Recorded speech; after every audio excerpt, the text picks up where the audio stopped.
তো এই যে বড় মশাই চিংড়ি মাছ নিয়ে চলে এসছে আর পমফ্রেট মাছও নিয়ে এসছে। তো আমার মোচা দিয়ে চিংড়ি মাছটা রান্না করা হবে আজ। তাহলে চলো মাছটা কেটে নেওয়া যাক।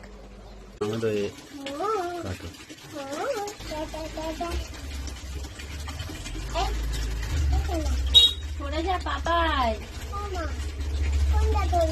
হাতে নোংরা লেগে যাচ্ছে। সরো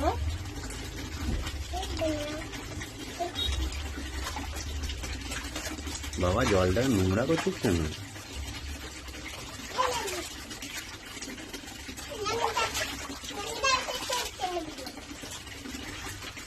ঠিক আছে।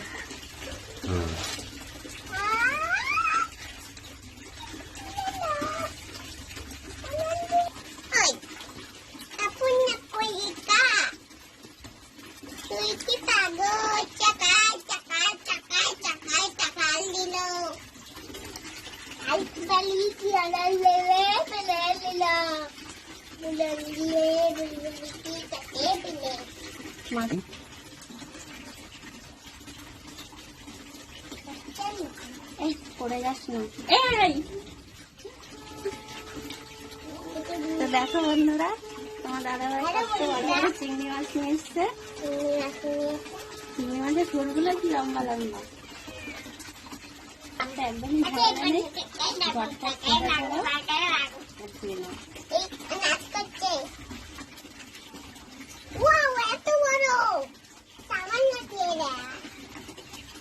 যে আমার মাছ ধোয়া হয়ে গেল, এবার রান্নাটা করি।